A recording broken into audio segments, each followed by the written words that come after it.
حصول رزق کے لیے، رزق میں اضافے کے لیے ہم کیا کریں، شریعت اس معاملے میں ہماری کیا رہنمائی کرتی ہے؟ چونکہ اس تعلق سے ہمیں بتایا جانا چھوڑ دیا گیا یا اس تعلق سے ہم نے علم حاصل نہ کیا، تو بہت سی بار ایک سوال جو ذہن میں عموماً کھٹکتا ہے وہ یہ ہے کہ اگر ہم شریعت پر اور دین پر چلیں گے، ایک اچھے مسلمان بن کر زندگی گزاریں گے تو ہمارے رزق میں کمی ہو جائیں گی۔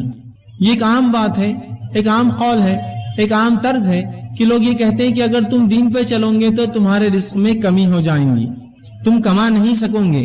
اور یہ معاملہ، یہ عقیدہ صرف ان لوگوں کا نہیں ہے جو جن کے تعلق سے لوگ کہیں کہ یہ دیندار نہیں ہیں، یہ معاملہ ان لوگوں کا ہے جو اپنے آپ کو کتاب و سنت کے پابند اور دین کے حامل بتاتے ہیں۔ ان لوگوں کا یہ معاملہ ہے کہ جب ان کے گھر کے نوجوان پڑھتے اور لکھتے ہیں اور تعلیم میں جب آگے بڑھتے ہیں تو دھیرے دھیرے آپ دیکھتے ہیں کہ اگر وہ 8ویں 9ویں اور 10ویں میں ہے بچہ تو یہ دین پر خاصا چلتا ہے، ٹھیک۔ اس کے بعد جب 11ویں اور 12ویں میں آ جاتا ہے، 11 اور 12 پاس کرتا ہے تو لوگ کہتے ہیں بھائی تھوڑی دینداری اپنی کم کرو۔ جب یہ گریجویشن کرتا ہے تو کہتے ہیں دینداری کو تھوڑا کم کرو، اور اگر اس نے داڑھی رکھ لی تو اس کو تھوڑا چھوٹا کر دو، اب اس لیے کہ اب تمہیں کمانا ہے، چونکہ تم اگر ایسے حلیے میں رہو گے تو تمہارا کمانا بڑا مشکل معاملہ ہے۔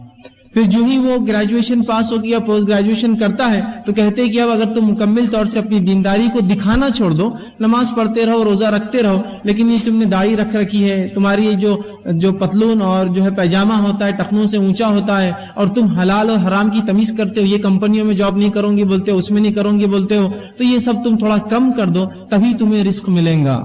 تو ہم دیکھتے ہیں کہ لوگوں نے ایک عقیدہ بنا لیا کہ اگر ہم دین پر چلیں گے تو ہم کما نہیں سکتے، یا دین پر چلیں گے تو رزق میں کمی آ جائیں گی۔ اسی لیے ہم دیکھتے ہیں کہ وہ نوجوان جس نے داڑیاں جمال رکھی ہو، اس نے کبھی کاٹی نہیں اپنی زندگی میں داڑھی، لیکن جو ہی وہ گریجویشن پوسٹ گریجویشن ہوتا ہے اور اپنی زندگی کے اس مرحلے میں قدم رکھتا ہے جب وہ رزق کمائے، تو تب ہم دیکھتے ہیں اس کی دینداری کا پیمانہ کم ہوتا جاتا ہے، ٹھیک۔ کہ اگر اس نے داڑھی رکھی ہو تو داڑھی آپ دیکھیں گے چھوٹی ہونا شروع ہو جاتی ہے، اگر اس کا پیجامہ اور جو پتلون اونچی ہوتی ہے تو وہ نیچے آنا شروع ہو جاتی ہے، جہاں وہ حلال اور حرام کی تمیز کرتا تھا اس تمیز کو دھیرے دھیرے مٹانا اور مسخ کرنا چالو کر دیتا ہے، اس لیے کہ اسے لگتا ہے کہ میرے دین اور شریعت نے اس مسئلے میری رہنمائی نہیں کی ہے، اگر یہ کروں گا تبھی میرا معاملہ درست ہونے والا ہے۔ سبحان اللہ، ایک عجیب عقیدہ ہم نے بنا لیا۔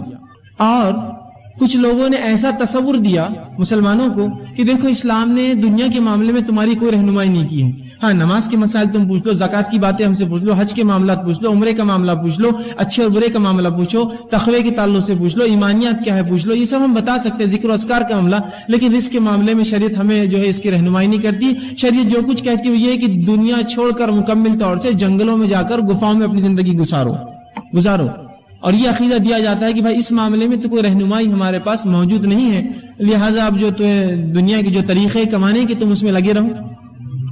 کیا واقعی میں ایسا لگتا ہے کہ دین اور شریعت جس کے تعلق سے یہ ہمارا اور آپ کا عقیدہ ہے کہ اس نے تمام شعبوں میں ہماری رہنمائی کی، کیا اس اہم شعبے میں ہماری رہنمائی نہیں کرتا ہوں گا؟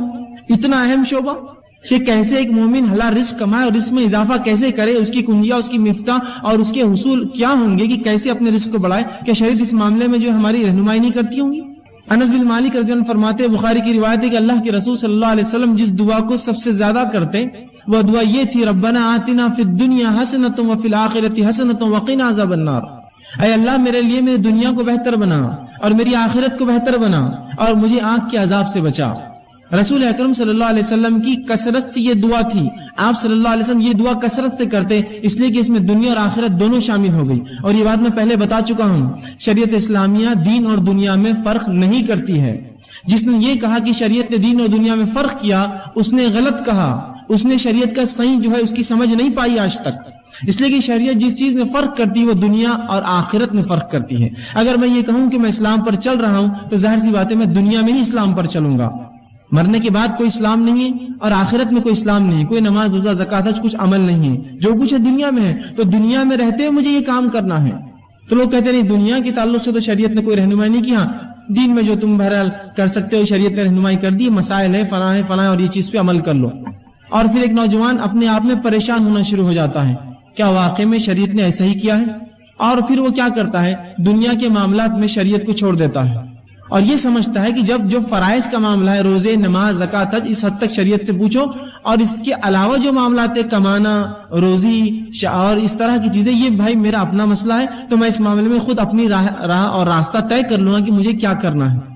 اور پھر جو بے راہ روی ہوتی ہے اور جو طریقے اپنائے جاتے ہیں، اور ایک نوجوان جس کی تربیت نیک اور صالح معاشرے میں ہوئی ہے، نمازی تھا، روزے رکھتا تھا اور ہر چیز کرتا، ذکر و اذکار کا تھا، اور لباس میں سنت کو اختیار کر رکھی تھی، چہرہ اس کا جو اس معاملے سے جو ہے وہ تھا، اور اس کے بعد آپ دیکھتے ہیں دھیرے دھیرے دھیرے دھیرے دھیرے مکمل طور سے ہر چیز کو چھوڑ کر پھر ایسا ہو جاتا ہے، کبھی اس کو پہچاننے میں ہمیں مسئلہ ہوتا ہے، کیا تم وہی ہو جو کالج لائف میں تھے؟ کیا تم وہی ہو جو اسکول میں ہم کو نمازوں کی طرف بلاتے تھے؟ کیا تم وہی ہو جو کالج میں حرام اور حلال کی باتیں کرتے تھے؟ آج تم ایسے کیوں ہو چکے ہو؟ تو کہتا ہے بھائی میرے دین نے مجھے اس معاملے میں کوئی رہنمائی نہیں کی، جہاں رزق کا معاملہ آیا تو مجھے یہ چیزیں اختیار کرنا پڑی۔ یاد رکھیے بڑی عجیب بات ہے۔ تو شریعت اسلامیہ نے ہماری ہر معاملے میں رہنمائی کی۔ یہ دین تو چاہتا ہے کہ پوری انسانیت اس دین پر چلے، اللہ تو چاہتا ہے کہ پورے انسان اس دین پر چلے، تو کیا دین کا دنیا میں رہنے کا ایک اہم حصہ یہ نہیں ہے کہ ہم حلال روزی کمائیں اور رزق میں اضافہ کریں اور اچھے سے اچھی نعمتیں جو اللہ نے مومنوں کے لیے حلال رکھی ہے اس کو استعمال کریں؟ یہ بھی یاد رکھیے، یہ بھی حصہ ہے اس کا۔ آئیے انشاءاللہ میں آج چند نکات آپ کے سامنے رکھوں گا جس میں ہم دیکھیں گے کہ شریعت نے کیسی اس معاملے میں ہماری رہنمائی کی کہ ہم جو ہے کس طرح سے اپنے رزق میں اضافہ کریں، اور اسی لیے اس عنوان کا جو ہم نے نام دیا رزق کی کنجیاں۔ چونکہ اکثر نوجوان آتے ہیں اس تقاریر میں، کچھ لوگ نوجوان نہ بھی ہو تو بہرحال لوگ آتے ہیں، سنتے ہیں، اور ہر شخص ہم میں سے پریشان ہے رزق کے لیے کہ کیسے اپنے رزق میں اضافہ کروں، کیسے اپنے مال و دولت میں اضافہ کروں۔ اب یاد رکھیے رزق سے مراد صرف مال نہیں، یہ بات کی وضاحت پہلے ہی کر دوں۔ رزق سے مراد مال بھی ہو سکتا ہے، رزق سے مراد اچھی صحت بھی ہو سکتی ہے، رزق سے مراد اولاد بھی ہو سکتی ہے، رزق سے مراد ہر وہ نعمت جو اللہ نے دی ہے دنیا میں وہ تمام ہو سکتی ہے۔ گو اس کے اندر جو ہے مال ایک بڑا حصہ رکھتا ہے، لیکن صرف رزق یہ نہیں ہے، ورنہ آپ سمجھیں گے رزق سے مراد صرف جو میں مال کے بارے میں بات کروں، رزق سے مراد ہر وہ دنیا کی نعمت ہے جو انسان حاصل کر سکتا ہے۔ تو آئیے ہم دیکھتے ہیں شریعت اسلامیہ نے اس معاملے میں کیا رہنمائی کی ہے۔ ٹھیک، اب اللہ کے رسول صلی اللہ علیہ وسلم کی زندگی ہمارے اور آپ کے لیے نمونہ ہے، آئیڈیل ہے۔ شریعت اسلامیہ نے مانگنے کو پسند نہیں کیا، گداگری، بھیک منگی اور ہاتھ پھیلانے کو پسند نہیں کیا۔ اللہ کے رسول فرماتے ہیں ید العلیٰ خیر من ید السفلیٰ، اوپر والا ہاتھ نیچے والے ہاتھ سے افضل اور بہتر ہے۔ اسی طرح اللہ کے رسول صلی اللہ علیہ وسلم کے پاس ایک شخص آیا اور کہا اللہ کے رسول میں جو ہے بڑا پریشان ہوں، آپ میری کچھ مدد فرمائیے، کچھ مال و دولت دیجیے۔ اللہ کے رسول صلی اللہ علیہ وسلم نے کہا کہ یہ درست نہیں ہے، کیا تیرے پاس کچھ ہے؟ تو کہا ہاں اللہ کے رسول میرے پاس کچھ چیز گھر میں ہے۔ تو کہا اسے لے آ۔ وہ شخص فوراً گئے اور وہ چیز لا کر رسول اکرم صلی اللہ علیہ وسلم کو دے دی۔ آپ صلی اللہ علیہ وسلم نے وہ چیز لی اور اعلان کیا کون مجھ سے یہ چیز خریدیں گا؟ ایک صحابی نے کہا اللہ کے رسول میں اس سے آپ سے خریدوں گا، اور 2 درہم میں وہ چیز فروخت کر دی، کچھ اس کا زیرہ تھا ایک۔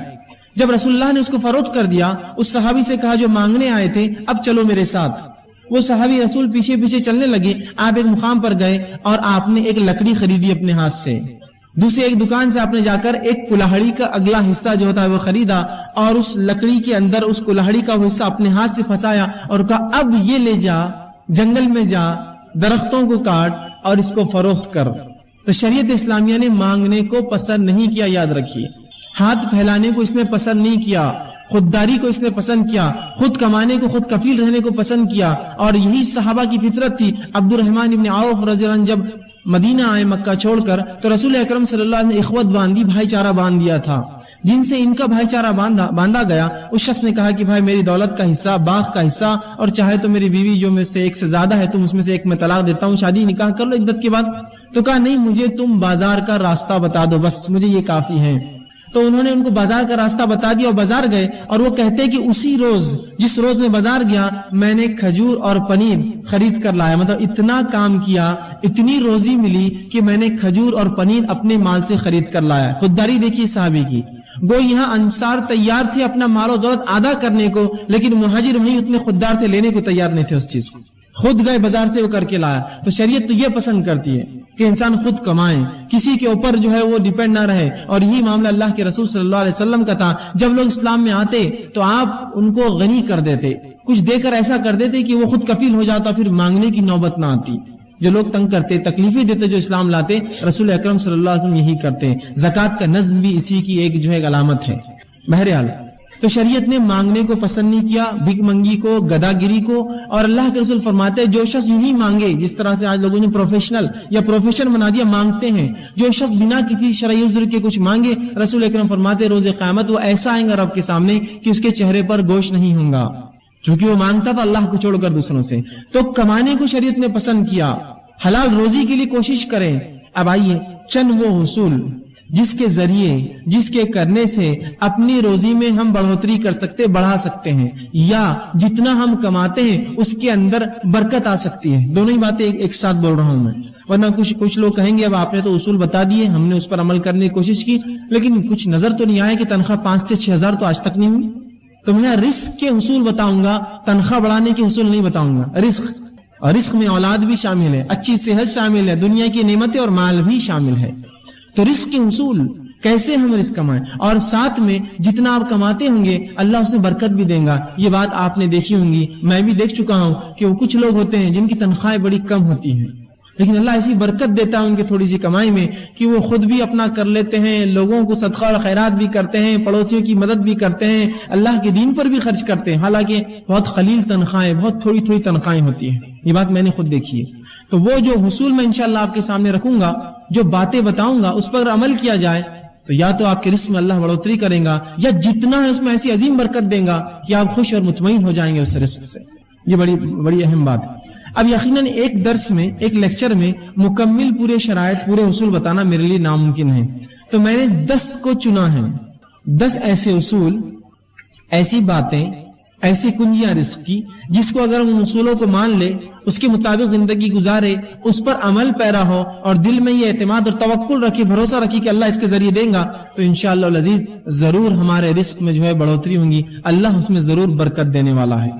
تو ایسے 10 اصول میں نے چنے ہیں، 10 کنجیاں میں آپ کے سامنے رزق کے حصول کے رزق میں بڑھانے کی انشاءاللہ آپ کے سامنے رکھوں گا. لیکن یہ مکمل نہیں ہے، یہ کئی باتیں جو کتاب و سنت نے بتائی ہے ان میں سے چند میں آپ کے سامنے رکھنے کی کوشش کر رہا ہوں.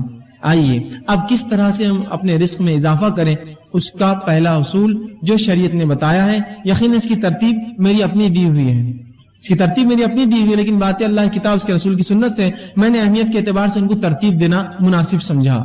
پہلی چیز جو ہم کریں گے جس سے ہمارے رزق میں بڑھوتری ہوگی، اضافہ ہوگا، فائدہ ہوگا، وہ سب سے پہلی چیز ہے توبہ اور استغفار.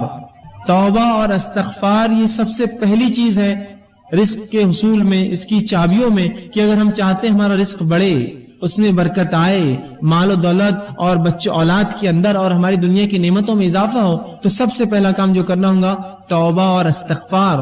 اب آئیے توبہ اور استغفار بولتے کس کو ہے وہ اگر جان لے تو زیادہ فائدہ ہوگا، ورنہ استغفر اللہ استغفر اللہ استغفر اللہ تو ہم کہہ رہے ہیں صبح اور شام، استغفر اللہ من کل ذنب واتوب الیہ، استغفر اللہ من کل ذنب واتوب، ہم بار بار پڑھ رہے ہیں، اس کا معنی کیا ہے؟ یہ اگر جان لیں گے تو انشاءاللہ زیادہ فائدہ ہوگا. ورنہ ہم لوگوں کو دیکھتے ہیں استغفر اللہ کے ورد سے ان کی زبانیں تھکتی نہیں ہیں، لیکن ان کے اعمال سے اور ان کے معاملات سے کچھ بھی ایسا نہیں دکھتا کہ یہ استغفر اللہ واقع میں کرتے ہوں گے یا اس کا کچھ فائدہ ہی نہیں ہوا ہوگا. ہم لوگ یہ سمجھتے ہیں شریعت نے جو استغفر اللہ کہنے کا حکم دیا کہ اس کے پڑھنے سے گناہ معاف ہوتے ہیں، تو ہم کو لگا کہ یہ استغفار اس لیے پڑھا جائے کہ گناہ کرو، اس لیے تو معاف ہوتے ہیں. تو ہم گناہ کرتے ہیں اور پھر استغفار پڑھتے ہیں. استغفار تو اس لیے جو گناہ ہو جائے اس کی معافی ملتی ہے. تو ہم سمجھتے نہیں کرنے کے لیے پڑھنا ہے ہم کو، کہ اب جو ہو گئے کرو اور پڑھو اور کرو اور پڑھو، جو ہو جائے اس کے لیے ہے. اور استغفار صرف الفاظ نہیں ہے، اس سے انسان کے معاملات بھی چھلکے کہ واقعی میں یہ توبہ کر چکا ہے، توبہ کرتا ہے. اس سے اس کے اعمال میں لگے کہ واقعی میں اس نے اپنی زندگی کی روش بدل دی، استغفار کرتا ہے. توبہ استغفار جس کو کہتے ہیں توبہ اس کا معنی ہوتا ہے. تو توبہ اور استغفار صرف الفاظ نہیں، یاد رکھیے. علامہ جو ہے راغب اصفہانی اور امام نووی رحمہ اللہ توبہ کے لیے چند شرائط لکھتے ہیں. توبہ کے لیے وہ لوگ کہتے ہیں کہ 4 شرائط ہے، ان شرائط کو جب پورا کیا جائے گا تب استغفار ہوا، تب اصل توبہ ہوئی. آئیے پہلی شرط وہ لکھتے ہیں وہ یہ ہے کہ گناہوں کو ان کی برائی کی وجہ سے انسان چھوڑے. گناہوں کو ان کی برائی کی وجہ سے انسان چھوڑے. اس لیے گناہ نہ چھوڑے کہ اب بچیاں بڑی ہوگی، شادی کا مسئلہ آئیں گا، اگر باپ گناہ گار رہیں گے تو بچوں کو نکاح کے پیغام نہیں آئیں گے، نہیں، اس لیے نہ چھوڑے. گناہوں کو ان کی برائی کی وجہ سے انسان چھوڑے، اس سے استغفار، اس سے توبہ کرے. یہ نہیں کہ اب تو مجبوری ہے کہ اب مجھے گناہ چھوڑنا ہے، تو گناہوں کو ان کی برائی کی وجہ سے ترک کرے. اور پہلی شرط اپنی غلطی پر نادم ہو. گناہوں کو چھوڑنے کا ارادہ کیا، ان کی برائی کی وجہ سے اپنے گناہوں پر نادم ہوا کہ مجھ سے یہ گناہ ہوا۔ دوسرا وہ لکھتے ہیں آئندہ نہ کرنے کا عزم کیا، اب انشاءاللہ آئندہ میں وہ گناہ نہیں کروں گا۔ تیسری شرط اگر بندوں کا معاملہ تھا تو وہ لے جا کر اس معاملے کو واپس کر دے۔ بندوں کا آپس میں کچھ ہوا، مال لے لیا تھا، جائیداد لے لی تھی، زمین لے لی تھی، کچھ ایسا کام کیا تھا جو بندوں کا معاملہ تھا، اس معاملے کو جتنا ہو سکے لوٹا دے اس بندے کو جا کر۔ اور چوتھا وہ کہتے ہیں، بلکہ پہلی شرط وہی تھی میں نے پہلے آپ سے کہی کہ گناہوں کو ان کی معصیت کی وجہ سے چھوڑے، دوسرا گناہوں پر نادم ہو، تیسرا جو ہے گناہوں کو جو ہے پھر دوبارہ نہ کرنے کا عزم کرے، اور چوتھا اگر حقوق العباد بندوں کا معاملہ ہو تو اس معاملے کو اس چیز کو واپس لوٹا دے۔ یہ ہے استغفار، یہ ہے توبہ۔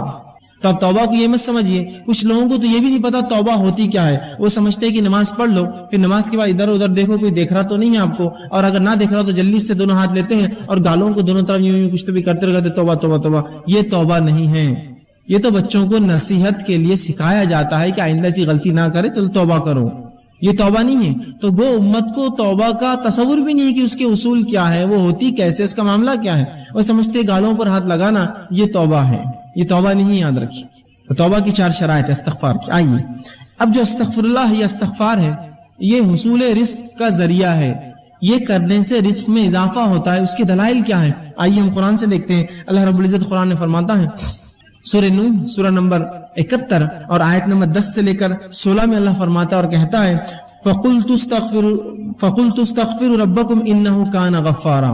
پھر آگے فرماتا ہے يُرْسِلِ السَّمَاءَ عَلَيْكُمْ مِدْرَارًا وَيُمْدِدْكُمْ بِأَمْوَالٍ وَبَنِينَ وَيَجْعَلْ لَكُمْ جَنَّاتٍ وَيَجْعَلْ لَكُمْ أَنْهَارًا۔ یہ واقعہ یوں ہے کہ نوح علیہ السلام نے اپنی قوم کو دعوت دی، اسلام کا پیغام پہنچایا، قوم نے انکار کیا۔ اس کے بعد اللہ رب العزت کے سامنے نوح علیہ السلام جاتے ہیں اور کہتے ہیں اے اللہ یہ رپورٹ ہے میری، یہ کنکلوژن ہے میرا اس قوم کے تعلق سے کہ اے میرے رب، انہوں نے کہا فَقُلْتُ اسْتَغْفِرُوا رَبَّكُمْ إِنَّهُ كَانَ غَفَّارًا، اے اللہ میں نے اس قوم کو بار بار کہا اے میری قوم اپنے رب سے توبہ کرو اپنی شرک اور گناہوں کی وجہ سے، یقیناً وہ تم کو معاف کرنے والا ہے۔ اب اگر تم استغفار کرو گے تو فائدہ کیا ہوگا؟ فرمایا یرسل السماء علیکم مدرارا، اگر تم استغفار کرو گے میری قوم تو اللہ آسمان سے تمہارے لیے بارش برسائیں گا۔ یرسل السماء علیکم مدرارا، موسلا دھار زبردست بارش برسائیں گا۔ پہلا فائدہ استغفار کا۔ پھر آگے اللہ نے کہا، نوح علیہ السلام کہتے ہیں مدرارا وَيُمْدِدْكُمْ بِأَمْوَالٍ وَبَنِينَ، اور اللہ تمہارے مال میں اور اولاد میں اضافہ کریں گا، بالخصوص مال میں اور لڑکوں میں تمہارے اضافہ کریں گا۔ کیا کرو گے تو؟ استغفار کرو گے تو۔ وَيَجْعَلْ لَكُمْ جَنَّاتٍ وَيَجْعَلْ لَكُمْ أَنْهَارًا، اور تمہارے لیے بہترین باغ بنائیں گا، باغات کو نکالیں گا۔ وَيَجْعَلْ لَكُمْ أَنْهَارًا، اور تمہارے لیے بہترین نہریں نکالیں گا۔ اگر کیا کرو گے تو؟ استغفار۔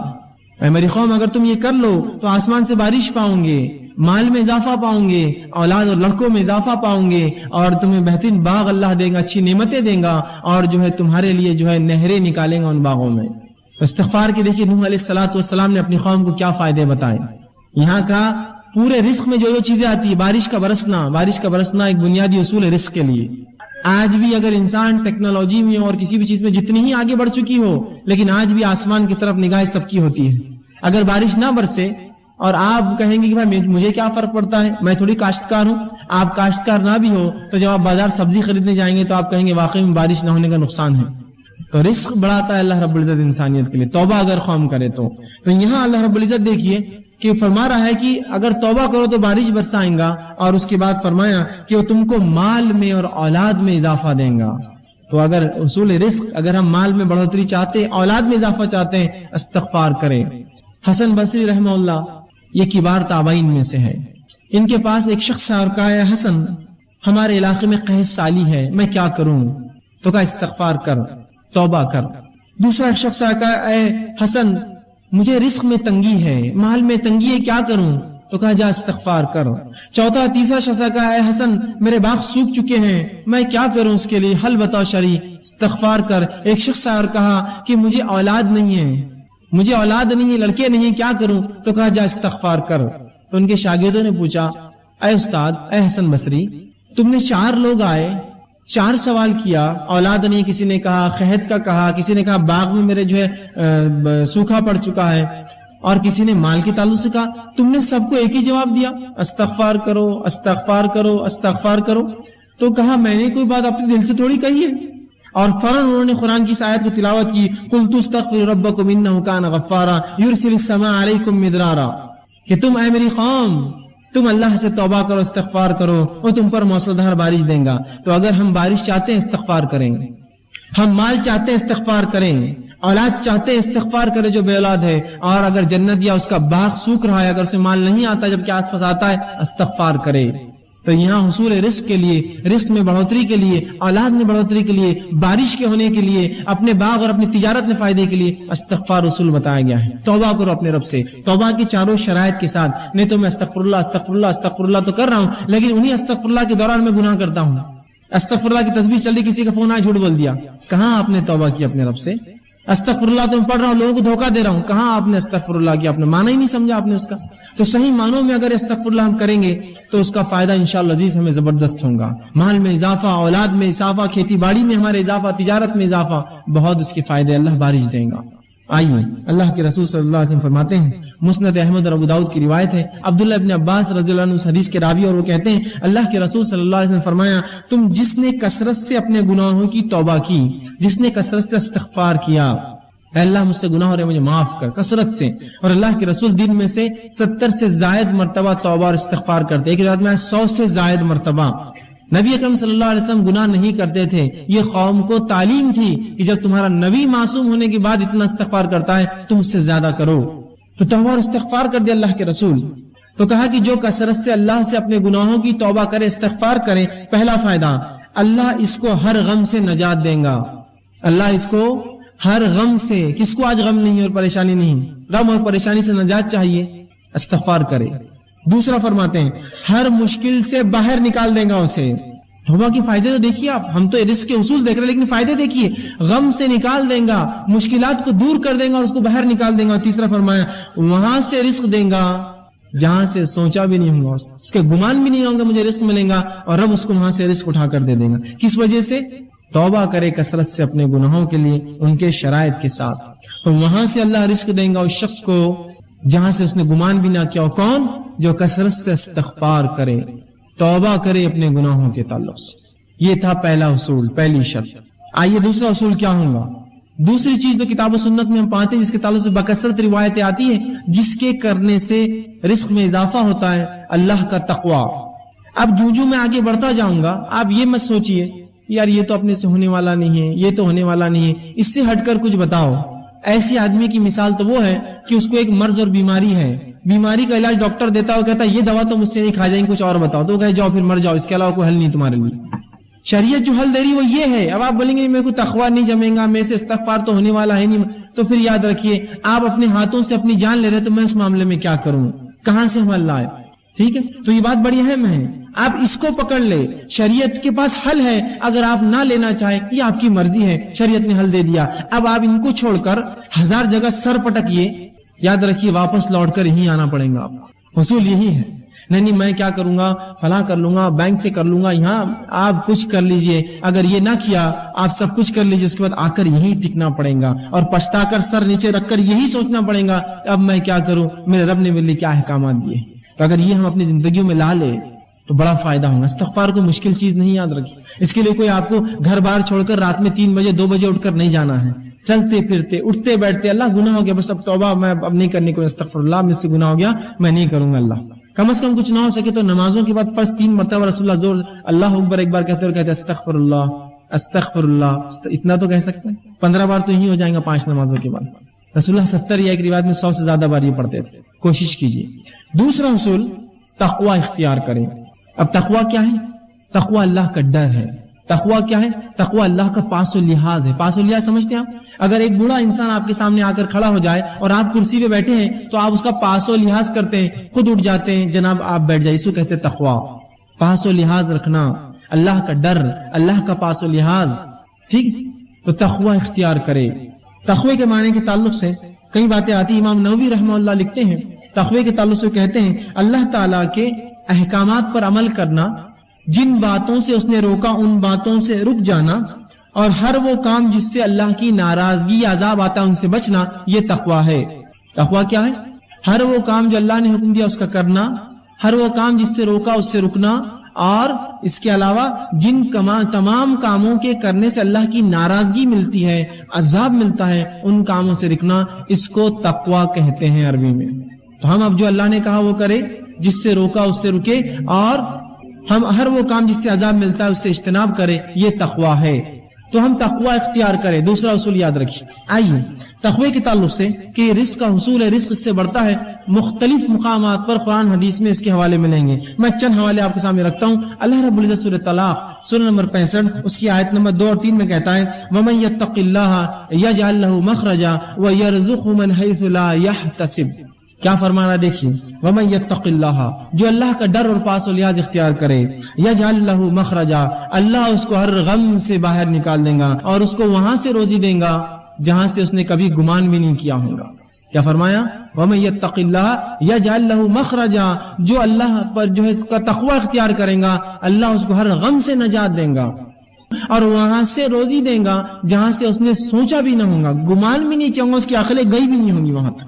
صرف ایک عمل کیجئے، تقوی اختیار کیجئے، زبردست عظیم فائدے کہ وہاں سے رزق دیں گا جہاں سے سوچا نہ ہوگا اور ہر غم سے اس کو نجات دیں گا۔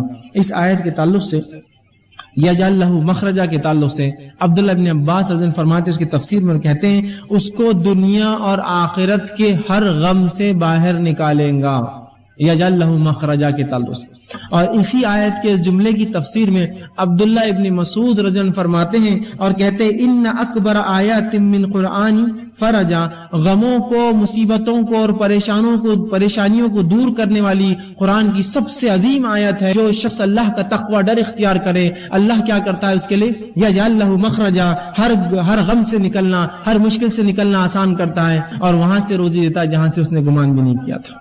تقوی اختیار کیجئے، اللہ کا عظیم فائدے اس دنیا میں اٹھائیے، عظیم فائدے، ہر غم سے نجات اور رزق میں اضافہ۔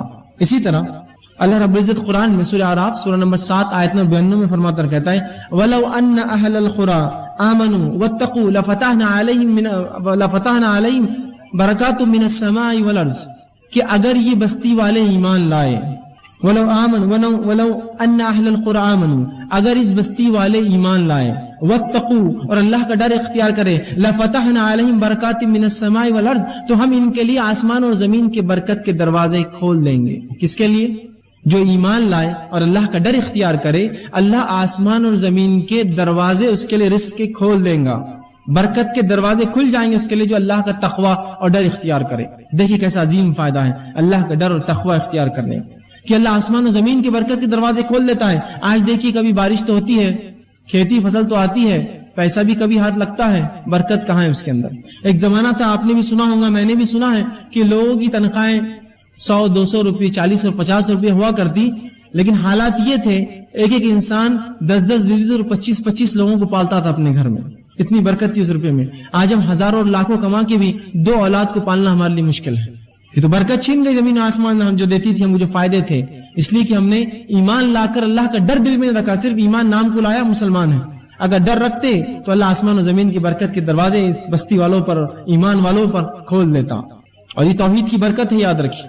اور جس قوم نے توحید کو اپنایا، اللہ نے اس کے لیے زمین و آسمان کے دروازے برکت کے کھول دیے۔ اس کے نمونے آپ دیکھ سکتے ہیں ان قوموں کے تعلق سے جو قومیں کسی زمانے تک پستی میں رہی اور اس کے بعد اللہ رب العزت کو ڈر اختیار کیا اور توحید پر آئی، اللہ رب العزت نے زمینوں کے نیچے سے خزانے ان کے لیے کھول دیے۔ جب انہوں نے اللہ کا ڈر اور تقوی اختیار کیا اور توحید پر اڑ گئے تو اللہ نے ایسی جگہ سے روزی دی جہاں سے گمان بھی نہ کی ہوں گی۔ کس نے گمان کیا تھا؟ ان علاقوں کو جن کو بنجر زمین اور چٹیل ریگستان مانا جاتا تھا کہ اس کی زمین کے نیچے سے سونا اگلیں گی وہ زمینیں اور پیٹرول کی شکل میں مادے نکل رہے ہیں۔ آج دنیا اس کا فائدہ اٹھا رہی ہے، وہ ممالک اس کا فائدہ اٹھا رہے ہیں۔ کبھی کیا گمان میں کیا ہوگا ان ممالک نے کہ زمین کے نیچے اللہ نے ان کے لیے ایسے رزق رکھے؟ تو توحید کی برکت ہے، یاد رکھیے۔ جو قوم توحید پر آ جائیں گی اللہ آسمان و زمین کے دروازے کھول دیں گا، وہاں کھول دیے ان کے لیے۔ یہ فائدہ ہوتا ہے بستی والوں کو کہ اگر وہ ایمان لائے، جیسا حق ہے، تقوی اختیار کرے اللہ کا، تو ایسی جگہ سے رزق دیتا ہے گمان نہ کیا ہوں گا اور آسمان زمین کے برکت کے دروازے ان کے لیے کھول دیتا ہے۔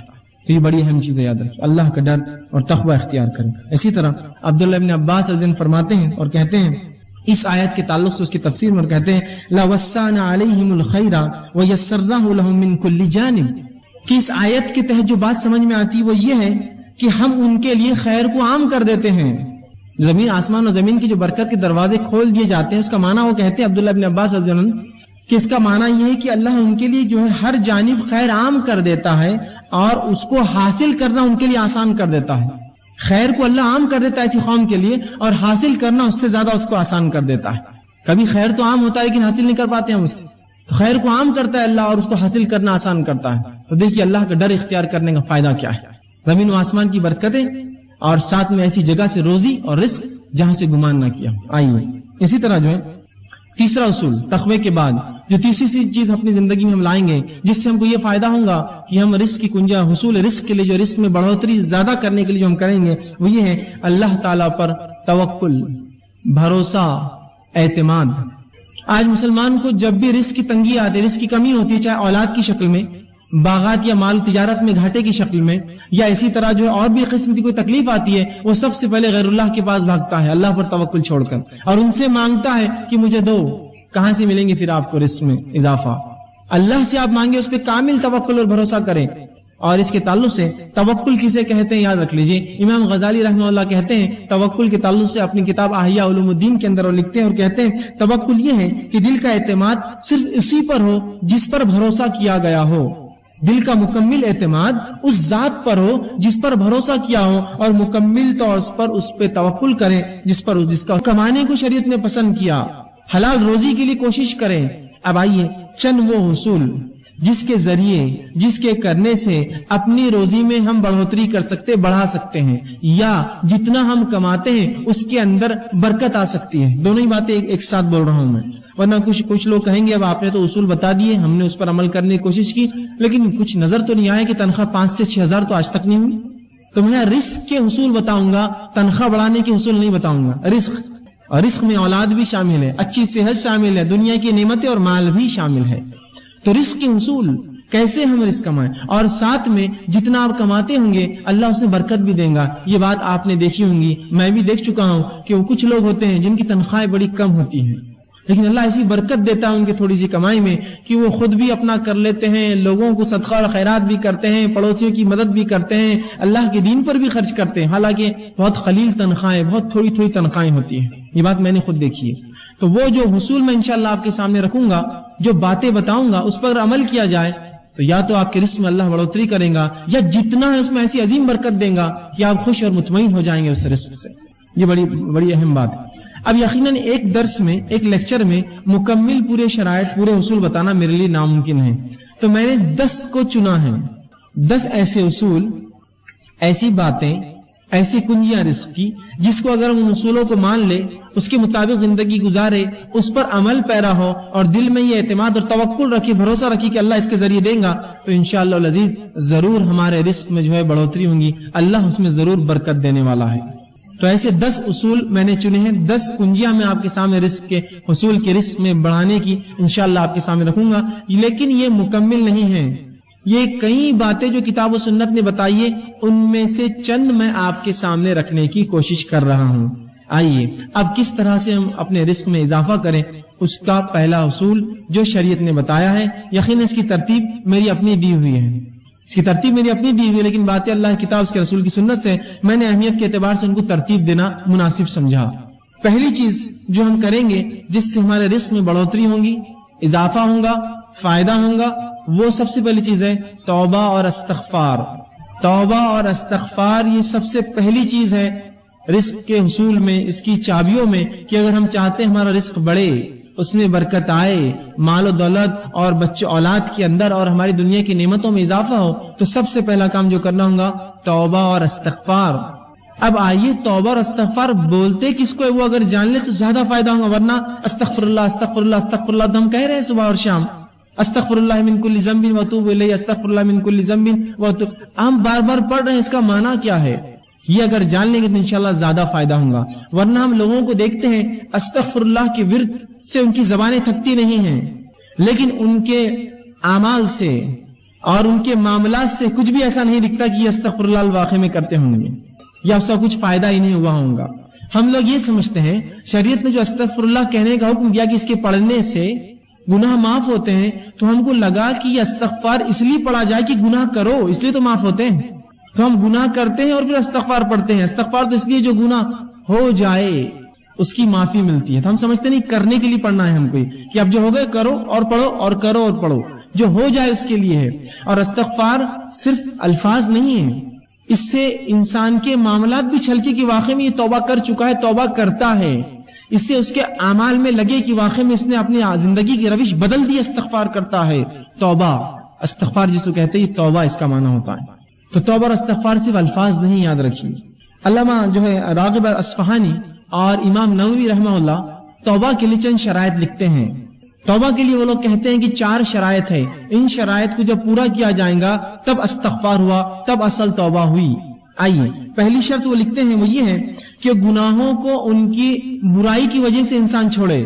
گناہوں کو ان کی برائی کی وجہ سے انسان چھوڑے. اس لیے گناہ نہ چھوڑے کہ اب بچیاں بڑی ہوگی, شادی کا مسئلہ آئیں گا, اگر باپ گناہگار رہیں گا تو بچوں کو نکاح کے پیغام نہیں آئیں گے, نہیں, اس لیے نہ چھوڑے. گناہوں کو ان کی برائی کی وجہ سے انسان چھوڑے, اس سے استغفار اور اس سے توبہ کرے. یہ نہیں کہ اب تو مجبوری ہے کہ اب مجھے گناہ چھوڑنا ہے, تو گناہوں کو ان کی برائی کی وجہ سے ترک کرے. اور پہلی شرط اپنی غلطی پر نادم ہو. گناہوں کو چھوڑنے کا ارادہ کیا, ان کی برائی کی وجہ سے اپنے گناہوں پر نادم ہوا کہ مجھ سے یہ گناہ ہوا. دوسرا وہ لکھتے ہیں آئندہ نہ کرنے کا عزم کیا, اب انشاءاللہ آئندہ میں وہ گناہ نہیں کروں گا. تیسری شرط اگر بندوں کا معاملہ تھا تو وہ لے جا کر اس معاملے کو واپس کر دے. بندوں کا آپس میں کچھ مال لے لیا تھا, جائیداد لے لی تھی, زمین لے لی تھی, کچھ ایسا کام کیا تھا جو بندوں کا معاملہ تھا, اس معاملے کو جتنا ہو سکے لوٹا دے اس بندے کو جا کر. اور چوتھا وہ کہتے ہیں, بلکہ پہلی شرط وہی تو میں نے پہلے آپ سے کہی کہ گناہوں کو ان کی معصیت کی وجہ سے چھوڑے, دوسرا گناہوں پر نادم ہو, تیسرا جو ہے گناہوں کو جو ہے پھر دوبارہ نہ کرنے کا عزم کرے, اور چوتھا اگر حقوق العباد بندوں کا معاملہ ہو تو اس معاملے کو, اس چیز کو واپس لوٹا دے. یہ ہے استغفار, یہ ہے توبہ.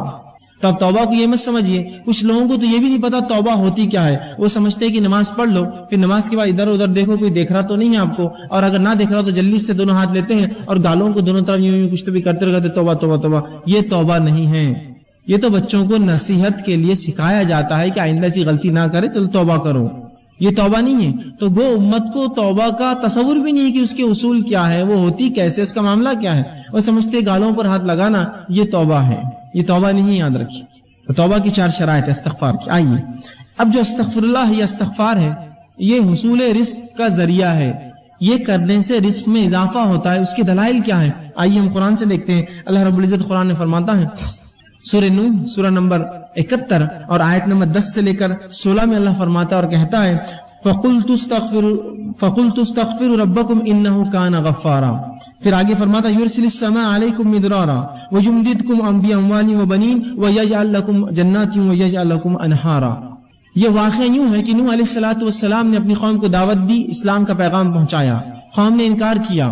اس کے بعد اللہ رب العزت کے سامنے نوح علیہ السلام جاتے ہیں اور کہتے ہیں, اے اللہ یہ رپورٹ ہے میری, یہ کنکلوژن ہے میرا اس قوم کے تعلق سے کہ اے میرے رب, انہوں نے کہا فَقُلْتُ اسْتَغْفِرُوا رَبَّكُمْ إِنَّهُ كَانَ غَفَّارًا. اے اللہ میں نے اس قوم کو بار بار کہا, اے میری قوم اپنے رب سے توبہ کرو اپنے شرک اور گناہوں کی وجہ سے, یقیناً وہ تم کو معاف کرنے والا ہے. اب اگر تم استغفار کرو گے تو فائدہ کیا ہوگا؟ فرمایا یرسل السماء علیکم مدرارا. اگر تم استغفار کرو گے میری قوم تو اللہ آسمان سے تمہارے لیے بارش برسائیں گا. یرسل السماء علیکم مدرارا, موسلا دھار زبردست بارش برسائیں گا. پہلا فائدہ استغفار کا. پھر آگے اللہ نے کہا, نوح علیہ السلام کہتے ہیں مدرارا وَيُمْدِدْكُمْ بِأَمْوَالٍ وَبَنِينَ, اور اللہ تمہارے مال میں اور اولاد میں اضافہ کریں گا, بالخصوص مال میں اور لڑکوں میں تمہارے اضافہ کریں گا. کیا کرو گے تو؟ استغفار کرو گے تو. وَيَجْعَلْ لَكُمْ جَنَّاتٍ وَيَجْعَلْ لَكُمْ أَنْهَارًا, اور تمہارے لیے بہترین باغ بنائیں گا, باغات کو نکالیں گا. وَيَجْعَلْ لَكُمْ أَنْهَارًا, اور تمہارے لیے بہترین نہریں نکالیں گا. اگر کیا کرو گے تو؟ استغفار. اے میری قوم اگر تم یہ کر لو تو آسمان سے بارش پاؤں گے, مال میں اضافہ پاؤں گے, اولاد اور لڑکوں میں اضافہ پاؤں گے, اور تمہیں بہترین باغ اللہ دے گا, اچھی نعمتیں دے گا, اور جو ہے تمہارے لیے جو ہے نہریں نکالیں گا ان باغوں میں. استغفار کے دیکھیے نوح علیہ السلام نے اپنی قوم کو کیا فائدے بتائے. یہاں کا پورے رزق میں جو چیزیں آتی ہے, بارش کا برسنا ایک بنیادی اصول ہے رزق کے لیے. آج بھی اگر انسان ٹیکنالوجی میں اور کسی بھی چیز میں جتنی ہی آگے بڑھ چکی ہو, لیکن آج بھی آسمان کی طرف نگاہ سب کی ہوتی ہے. اگر بارش نہ برسے اور آپ کہیں گے کہ بھائی مجھے کیا فرق پڑتا ہے, میں تھوڑی کاشتکار ہوں, آپ کاشتکار نہ بھی ہو تو جب آپ بازار سبزی خریدنے جائیں گے تو آپ کہیں گے واقعی میں بارش نہ ہونے کا نقصان ہے. تو رزق بڑھاتا ہے اللہ رب العزت انسانیت کے لیے, توبہ اگر قوم کرے تو. یہاں اللہ رب العزت دیکھیے کہ فرما رہا ہے کہ اگر توبہ کرو تو بارش برسائیں گا، اور اس کے بعد فرمایا کہ وہ تم کو مال میں اور اولاد میں اضافہ دیں گا۔ تو اگر اصول رزق، اگر ہم مال میں بڑھوتری چاہتے ہیں، اولاد میں اضافہ چاہتے ہیں، استغفار کریں۔ حسن بصری رحمہ اللہ یہ کبار تابعین میں سے ہے، ان کے پاس ایک شخص آیا اور کہا اے حسن، ہمارے علاقے میں قحط سالی ہے، میں کیا کروں؟ تو کہا استغفار کر، توبہ کر۔ دوسرا شخص آیا کہا اے حسن، مجھے رزق میں تنگی ہے، مال میں تنگی ہے، کیا کروں؟ تو کہا جا استغفار کر۔ چوتھا تیسرا شخص کہا اے حسن، میرے باغ سوکھ چکے ہیں، میں کیا کروں اس کے لیے؟ حل بتاؤ شرعی، استغفار کر۔ ایک شخص اور کہا کہ مجھے اولاد نہیں ہے، مجھے اولاد نہیں ہے، لڑکے نہیں ہیں، کیا کروں؟ تو کہا جا استغفار کر۔ تو ان کے شاگردوں نے پوچھا اے استاد، اے حسن بصری، تم نے 4 لوگ آئے، 4 سوال کیا، اولاد نہیں، کسی نے کہا قحط کا کہا، کسی نے کہا باغ میں میرے جو ہے سوکھا پڑ چکا ہے، اور کسی نے مال کے تعلق سے کہا، تم نے سب کو ایک ہی جواب دیا، استغفار کرو، استغفار کرو، استغفار کرو۔ تو کہا میں نے کوئی بات اپنے دل سے تھوڑی کہی ہے، اور فوراً انہوں نے قرآن کی اس آیت کو تلاوت کی، قُلْتُ اسْتَغْفِرُوا رَبَّكُمْ إِنَّهُ كَانَ غَفَّارًا يُرْسِلِ السَّمَاءَ عَلَيْكُمْ مِدْرَارًا، کہ تم اے میری قوم، تم اللہ سے توبہ کرو، استغفار کرو، وہ تم پر موسلادھار بارش دیں گا۔ تو اگر ہم بارش چاہتے ہیں استغفار کریں، ہم مال چاہتے ہیں استغفار کریں، اولاد چاہتے ہیں استغفار کرے جو بے اولاد ہے، اور اگر جنت یا اس کا باغ سوکھ رہا ہے، اگر اسے مال نہیں آتا جبکہ آس پاس آتا ہے، استغفار کرے۔ تو یہاں حصول رزق کے لیے، رزق میں بڑھوتری کے لیے، اولاد میں بڑھوتری کے لیے، بارش کے ہونے کے لیے، اپنے باغ اور اپنی تجارت میں فائدے کے لیے استغفار رسول بتایا گیا ہے۔ توبہ کرو اپنے رب سے، توبہ کی چاروں شرائط کے ساتھ۔ نہیں تو میں استغفر اللہ استغفر اللہ استغفر اللہ تو کر رہا ہوں، لیکن انہی استغفر اللہ کے دوران میں گناہ کرتا ہوں۔ استغفر اللہ کی تسبیح چل رہی، کسی کا فون آیا، جھوٹ بول دیا، کہاں آپ نے توبہ کی اپنے رب سے؟ استغفر اللہ تو میں پڑھ رہا ہوں، لوگوں کو دھوکہ دے رہا ہوں، کہاں آپ نے استغفر اللہ کیا؟ آپ نے معنی ہی نہیں سمجھا آپ نے اس کا۔ تو صحیح معنوں میں اگر استغفر اللہ ہم کریں گے تو اس کا فائدہ انشاءاللہ عزیز ہمیں زبردست ہوگا۔ مال میں اضافہ، اولاد میں اضافہ، کھیتی باڑی میں ہمارے اضافہ، تجارت میں اضافہ، بہت اس کے فائدے اللہ بارش دیں گا۔ آئیے اللہ کے رسول صلی اللہ علیہ وسلم فرماتے ہیں، مسند احمد اور ابو داؤد کی روایت ہے، عبداللہ ابن عباس رضی اللہ عنہ اس حدیث کے راوی، اور وہ کہتے ہیں اللہ کے رسول صلی اللہ علیہ وسلم فرمایا، تم جس نے کثرت سے اپنے گناہوں کی توبہ کی، جس نے کثرت سے استغفار کیا، اے اللہ مجھ سے گناہ ہو رہے، مجھے معاف کر، کثرت سے۔ اور اللہ کے رسول دن میں سے 70 سے زائد مرتبہ توبہ اور استغفار کرتے، ایک روایت میں 100 سے زائد مرتبہ۔ نبی اکرم صلی اللہ علیہ وسلم گناہ نہیں کرتے تھے، یہ قوم کو تعلیم تھی کہ جب تمہارا نبی معصوم ہونے کے بعد اتنا استغفار کرتا ہے تم اس سے زیادہ کرو۔ تو توبہ اور استغفار کر دیا اللہ کے رسول۔ تو کہا کہ جو کثرت سے اللہ سے اپنے گناہوں کی توبہ کرے، استغفار کرے، پہلا فائدہ، اللہ اس کو ہر غم سے نجات دیں گا۔ اللہ اس کو ہر غم سے، کس کو آج غم نہیں اور پریشانی نہیں، غم اور پریشانی سے نجات چاہیے، استغفار کرے۔ دوسرا فرماتے ہیں ہر مشکل سے باہر نکال دیں گا اسے۔ توبہ کے فائدے تو دیکھیے آپ، ہم تو رزق کے اصول دیکھ رہے ہیں لیکن فائدے دیکھیے، غم سے نکال دیں گا، مشکلات کو دور کر دیں گا اور اس کو باہر نکال دیں گا۔ تیسرا فرمایا وہاں سے رزق دیں گا جہاں سے سوچا بھی نہیں ہوگا، اس کے گمان بھی نہیں ہوگا مجھے رزق ملے گا، اور رب اس کو وہاں سے رزق اٹھا کر دے دیں گا۔ کس وجہ سے؟ توبہ کرے کثرت سے اپنے گناہوں کے لیے، ان کے شرائط کے ساتھ، تو وہاں سے اللہ رزق دیں گا اس شخص کو جہاں سے اس نے گمان بھی نہ کیا ہو۔ کون؟ جو کثرت سے استغفار کرے، توبہ کرے اپنے گناہوں کے تعلق سے۔ یہ تھا پہلا اصول، پہلی شرط۔ آئیے دوسرا اصول کیا ہوگا؟ دوسری چیز تو کتاب و سنت میں ہم پاتے ہیں جس کے تعلق سے بکثرت روایتیں آتی ہیں، جس کے کرنے سے رزق میں اضافہ ہوتا ہے، اللہ کا تقوی۔ اب جو میں آگے بڑھتا جاؤں گا، آپ یہ مت سوچئے یار یہ تو اپنے سے ہونے والا نہیں ہے، یہ تو ہونے والا نہیں ہے، اس سے ہٹ کر کچھ بتاؤ۔ ایسے آدمی کی مثال تو وہ ہے کہ اس کو ایک مرض اور بیماری ہے، بیماری کا علاج ڈاکٹر دیتا ہو، کہتا ہے یہ دوا تو مجھ سے نہیں کھا جائیں، کچھ اور بتاؤ، تو کہے جاؤ پھر مر جاؤ، اس کے علاوہ کوئی حل نہیں تمہارے لیے۔ شریعت جو حل دے رہی وہ یہ ہے۔ اب آپ بولیں گے میرے کو تقویٰ نہیں جمے گا، میرے سے استغفار تو ہونے والا ہے نہیں، تو پھر یاد رکھیے آپ اپنے ہاتھوں سے اپنی جان لے رہے تو میں اس معاملے میں کیا کروں، کہاں سے ہم حل لائے؟ ٹھیک ہے، تو یہ بات بڑی اہم ہے، آپ اس کو پکڑ لے۔ شریعت کے پاس حل ہے، اگر آپ نہ لینا چاہیں یہ آپ کی مرضی ہے، شریعت نے حل دے دیا۔ اب آپ ان کو چھوڑ کر 1000 جگہ سر پٹکیے، یاد رکھیے واپس لوٹ کر یہیں آنا پڑے گا آپ کو۔ اصول یہی ہے، نہیں میں کیا کروں گا، فلاں کر لوں گا، بینک سے کر لوں گا، یہاں آپ کچھ کر لیجئے، اگر یہ نہ کیا آپ سب کچھ کر لیجئے، اس کے بعد آ کر یہی ٹکنا پڑے گا اور پچھتا کر سر نیچے رکھ کر یہی سوچنا پڑے گا اب میں کیا کروں، میرے رب نے میرے لیے کیا احکامات دیے۔ تو اگر یہ ہم اپنی زندگیوں میں لا لے تو بڑا فائدہ ہوگا۔ استغفار کو مشکل چیز نہیں، یاد رکھیے، اس کے لیے کوئی آپ کو گھر بار چھوڑ کر رات میں 3 بجے 2 بجے اٹھ کر نہیں جانا ہے، چلتے پھرتے اٹھتے بیٹھتے اللہ گناہ ہو گیا بس اب توبہ میں اب نہیں کرنے کو، استغفر اللہ مجھ سے گناہ ہو گیا میں نہیں کروں گا، اللہ کم از کم کچھ نہ ہو سکے تو نمازوں کے بعد فرض 3 مرتبہ رسول اللہ زور اللہ اکبر ایک بار کہتے اور کہتے استغفر اللہ استغفر اللہ، اتنا تو کہہ سکتے ہیں، 15 بار تو یہی ہو جائیں گا 5 نمازوں کے بعد۔ رسول اللہ 70 یا ایک روایت میں 100 سے زیادہ بار یہ پڑھتے تھے، کوشش کیجیے۔ دوسرا اصول تقوی اختیار کریں۔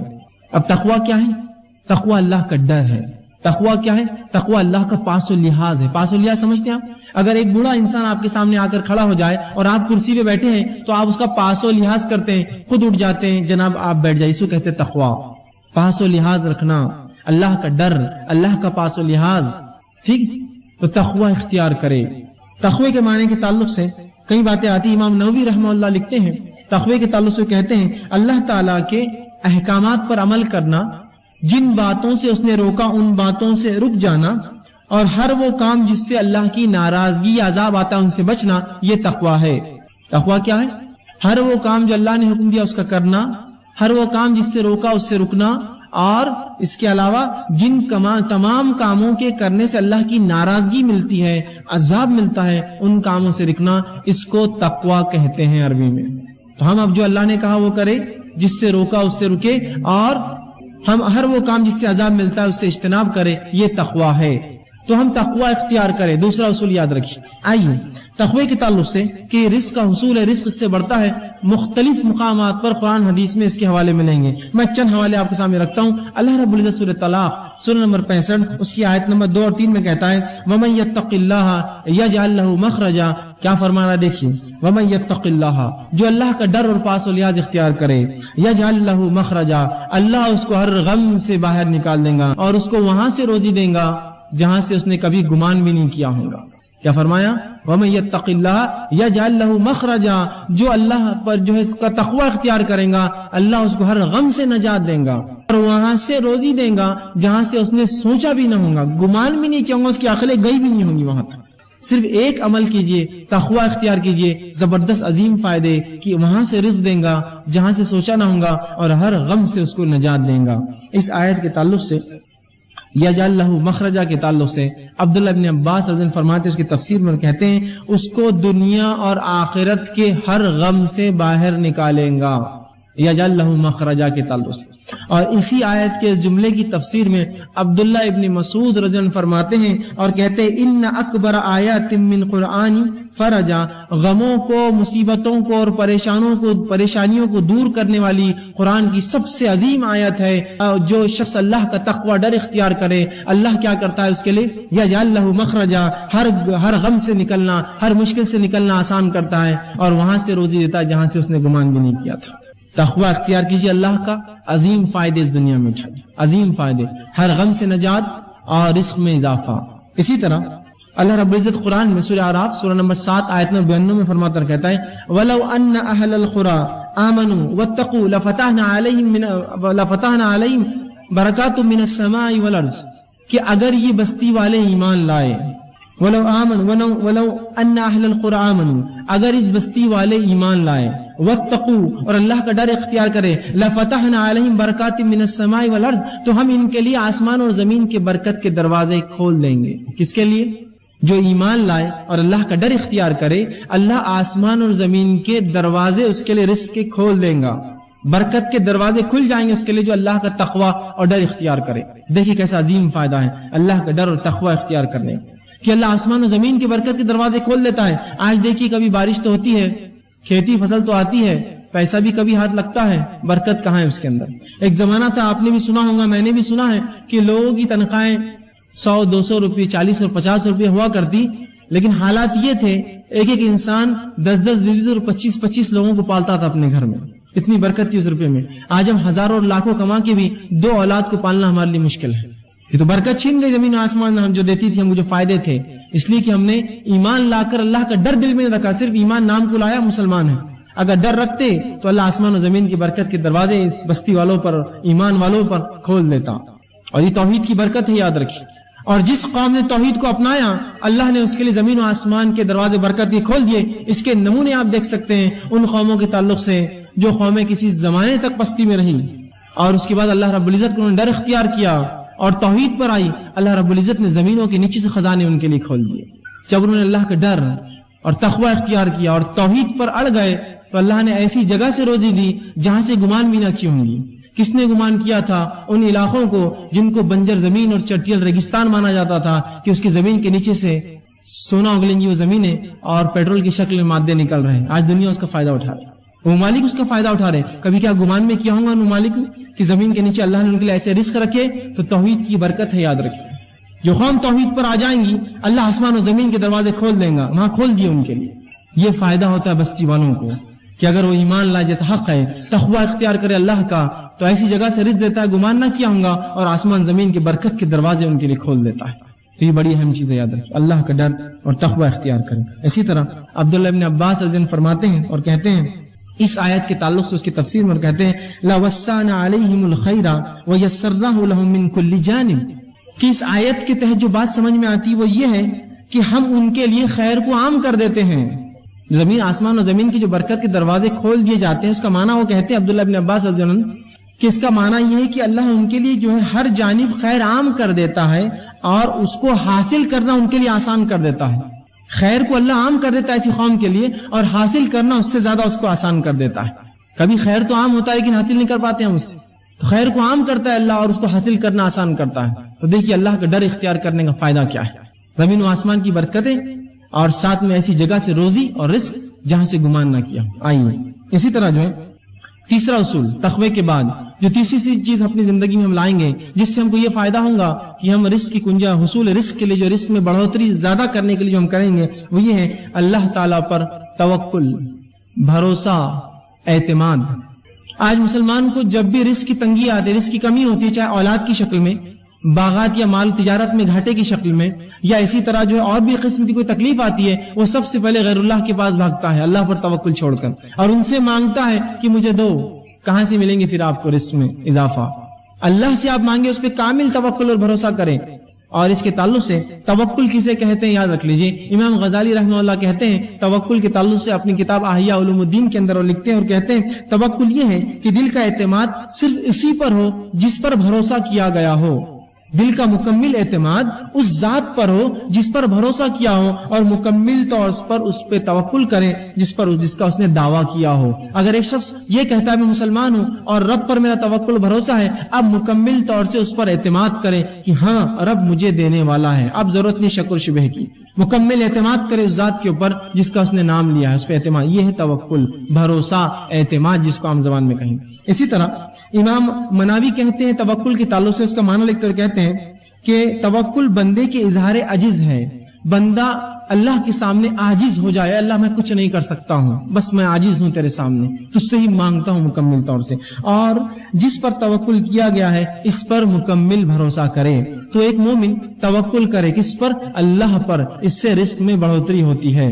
اب اس کے تعلق سے کہ توکل رزق کے بڑھانے کا سبب ہے، اس کے تعلق سے کئی روایتیں آتی ہیں، مسند احمد کی اور ترمذی کی روایت ہے جس میں اللہ کے رسول صلی اللہ علیہ وسلم فرماتے ہیں، عمر بن خطاب اس کے راوی ہیں، اور وہ کہتے ہیں اگر تم اللہ تعالیٰ پر ایسا بھروسہ کرو، اللہ کے رسول نے فرمایا کہ اگر تم اللہ تعالیٰ پر ایسا توکل، اعتماد اور بھروسہ کرو جیسے پرندے توکل، اعتماد اور بھروسہ کرتے ہیں کہ وہ ہر صبح خالی پیٹ اپنے گھروں سے نکلتے ہیں اور شام بھر پیٹ گھر لوٹتے ہیں، تو اللہ بھی تمہیں ویسا ہی رزق دیں گا جیسے پرندوں کو دیتا ہے کہ وہ خالی پیٹ اپنے گھروں سے نکلتے ہیں اور شام بھر پیٹ لوٹتے ہیں۔ توکل کا فائدہ کہ اگر تم اللہ پر ویسا توکل کرو جیسا پرندے کرتے ہیں تو اللہ بھی تمہیں رزق دیں گا کہ وہ صبح اپنے گھر سے بھوکے پیٹ نکلتے ہیں اور جب رات لوٹتے ہیں تو بھر پیٹ لوٹتے ہیں۔ لیکن ایک بات یہاں سمجھنے کی بڑی اہم ہے، جب میں توکل کی بات کر رہا ہوں تو کوئی یہ نہ کہے کہ میں نے اللہ پر مکمل توکل کر لیا اور اب میں کچھ بھی نہیں کرتا ہوں۔ ایسے بہت سے لوگ ہوتے ہیں جو اپنی کوتاہیوں کو، کاہلیوں کو شریعت اور دین پر ڈالتے ہیں، میں نے اللہ پر توکل کر لیا، تو اس کا کیا مطلب؟ کیا تم کام دھندا چھوڑ دو، تجارت چھوڑ دو، دنیا سے بیزارگی اختیار کر لو؟ نہیں، اس کا مطلب یہ نہیں ہے، اس کا مطلب یہ نہیں، توکل کا یاد رکھیے۔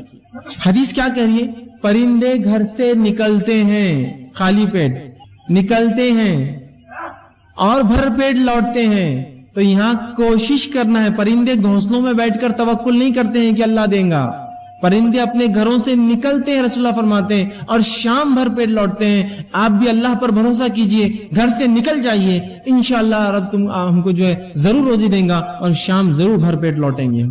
لیکن پرندے جو ہوتے ہیں ان کا معاملہ تھوڑا انسانوں سے مختلف ہوتا ہے، یہ بھی بتا دوں۔ پرندے سیدھے جا کر رزق لے لیتے ہیں، انسانوں کو رزق حاصل کرنے کے لیے نوکری، تجارت، کاروبار کرنا پڑتا ہے، دکانوں میں جانا پڑتا ہے اور اسی طرح مختلف مقامات پر جانا پڑتا ہے کمانے کے لیے۔ پرندوں کا تھوڑا رزق الگ ہے، ہم سے مختلف ہے، وہ سیدھے رزق کو اٹھا لیتے ہیں، جا کر پھل اناج کھا لیتے ہیں۔ ہم تو ویسا نہیں کر سکتے ہیں، ظاہر سی بات ہے ہمارا توکل ویسا ہوگا کہ ہم گھروں سے نکلیں گے، کچھ نہ ہو تو ایک دکان والے کے پاس جائیں، کہیں گے بھائی آج کچھ حمالی کو دے دو، میں بھیک تو نہیں مانگ سکتا، میں کام کر کے کما لوں گا آج شام تک۔ نکلے تو صحیح، تو ہمیں کالج، اسکول اور مکاتب، اسی طرح جو ہے اپنے آفیسز اور جو ہے اپنے کام کی جگہوں پر جانا پڑے گا، تب ہم جو ہے شام بھر پیٹ لوٹیں گے، یہ مانا ہے۔ ورنہ کوئی کہے میں نے اللہ پر توکل کر لیا، بس میرا پورا اعتماد ہے کہ اللہ مجھے دینا چاہیں گا تو دیں گا، نہیں تو نہیں، میں گھر میں ہی رہوں گا، تو ایسا انسان یاد رکھیے اگر جو ہے کسی ایسے جھاڑ کے نیچے بھی لیٹا جہاں بہت زیادہ پھل پک کر گرتے تب بھی پھل بہت مشکل سے اس کے منہ میں آ کر گرے گا، یہ توکل نہیں، یہ توکل نہیں، ٹھیک ہے۔ تو توکل کا معنی یہ ہے کہ آپ کوشش کریں اللہ پر بھروسہ رکھتے ہوئے، اللہ ضرور آپ کو رزق دیں گا، کوشش کریں۔ تو اس کا مطلب یہ نہیں آپ کوشش چھوڑ دیں، اور کیوں نہ ہو، اللہ سورۃ طلاق سورہ نمبر 5 آیت نمبر 3 میں فرماتا ہے وَمَن يَتَوَكَّلْ عَلَى اللَّهِ فَهُوَ حَسْبُهُ، جو اللہ پر بھروسہ اور اعتماد کرتا ہے اللہ سے کافی ہو جاتا ہے، اللہ اس کے لیے کافی یاد رکھے۔ لیکن کوشش یہ زیادہ ضروری ہے، شک اور شبے میں نہ پڑے آپ، ورنہ بہت سے لوگ ہوتے ہیں کہتے ہیں بھائی کیوں محنت کر رہے ہو، مشقت کر رہے ہو، بس اللہ اللہ کرتے رہو، جتنا دینا اللہ دیں گے۔ ارے بھائی کوشش ضروری ہے، کوشش کے بعد تمام چیزیں ہیں، ٹھیک۔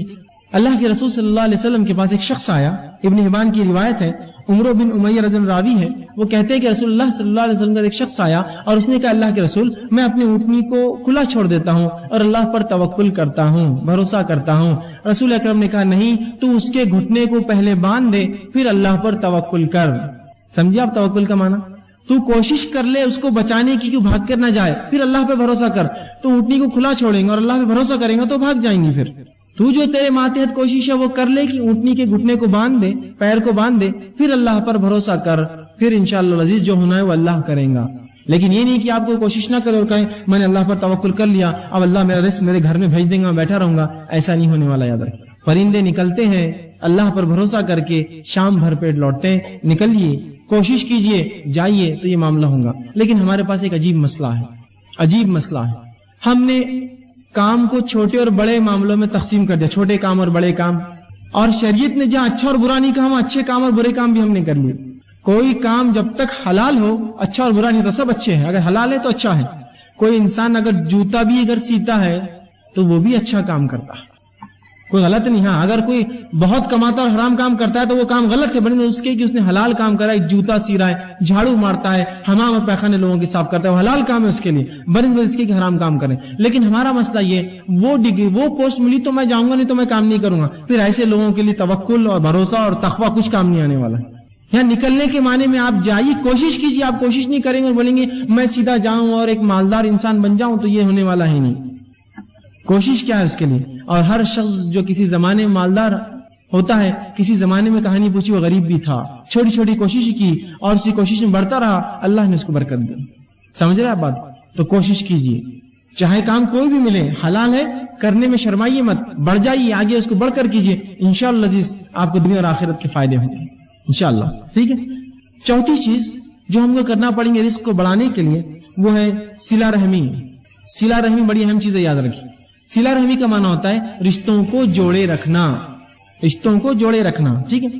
حافظ ابن حجر اسقلانی رحمہ اللہ وہ لکھتے ہیں اس کے تعلق صلہ رحمی کے تعلق سے، اور کہتے ہیں کہ صلہ رحمی سے مراد رشتہ داری ہے، اور رشتہ دار سے مراد وہ لوگ ہیں جن میں باہمی نسبتی تعلق ہو، چاہے پیدائش سے تعلق بنا ہو، چاہے نکاح سے تعلق بنا ہو، نسبتی اس سے تعلق ہو، چاہے پھر وہ وارث ہو یا نہ ہو، محرم ہو یا نہ ہو، وہ اس کا رشتہ ہے۔ مثال کے طور پر کچھ لوگ وارث ہوتے ہیں رشتہ دار، مثال طور بیٹے اور بیٹیاں یہ وارث ہیں، اور ساتھ میں محرم بھی ہے، لیکن کچھ لوگ غیر محرم بھی ہوتے ہیں جو آپ کے رشتہ دار ہوتے ہیں، آپ کی جو ہے چچیری بہنیں اور پھپھیری بہنیں اور خلیری بہنیں، وہ آپ کی محرم نہیں ہے لیکن رشتہ دار ہے۔ تو یہ تمام رشتے جو انسان پیدائش سے لاتا ہے اور تمام رشتے جو اس کے نکاح کی بات بنتے ہیں یہ ہے اس کے رشتہ دار، اور ان سے صلہ رحمی کرنا، رشتوں کو جوڑے رکھنا، خام و خواہ کے نہیں توڑنا۔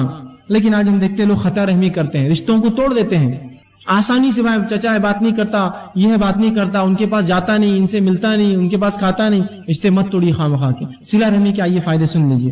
اللہ کے رسول صلی اللہ علیہ وسلم فرماتے ہیں، اب جو ہے بخاری کی روایت